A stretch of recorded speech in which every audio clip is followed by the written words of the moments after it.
Well, hello the new, Tony me, Leonard Wells, broadcasting as usual from Studio B here in the Gigglemil in Haslingden, north of Manchester in the UK.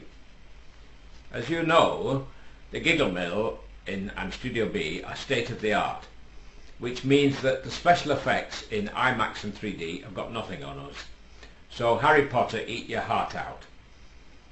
Today we have two tales from the world of employment. Very difficult world, as most of you who don't work will know.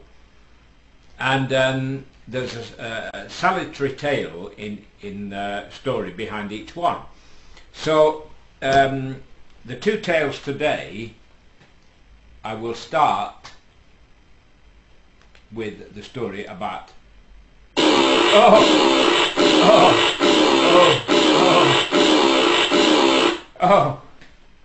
that'll be 5 o'clock, you know. It's these oats, they keep you as regular as a clock. In the first little story, a young girl just left school. She was 15 and she was keen to start work because she wasn't into education and things. So she went to Tesco's, and as you know, Tesco sells virtually anything on the planet. So after a few days training, she was put out on on a counter, and an old lady came in, and she was looking around the shelves, and eventually she went up to our young girl, and she said, "Excuse me," she said, "could you tell me where can I find cornflakes?" So the girl says, "Oh, we know cornflakes." So the old lady went out with a look of disgust on her face.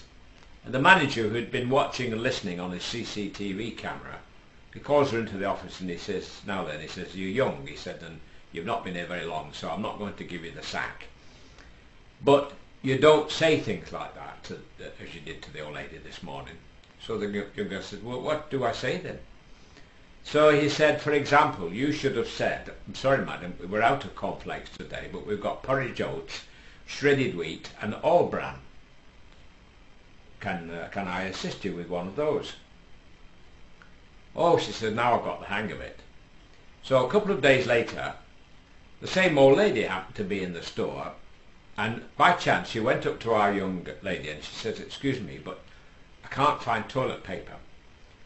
So our young girl said, "I'm very sorry, madam," she said, "but we've got no toilet paper, but we have wallpaper, sandpaper and small packets of confetti. Thank you."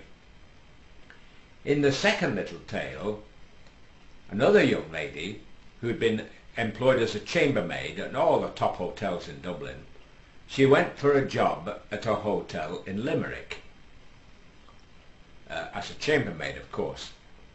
And the personnel officer said, "Well," he said, "it looks as though you've got the job." He said, "We'll offer you £20 a week."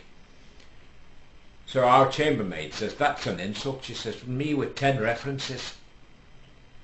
So the personnel officer thinks for a moment and he says, "Well, in that case," he said, "we'll pay you £80 a month." He said, "Then you'll not be insulted so often." Thank you and good night, folks.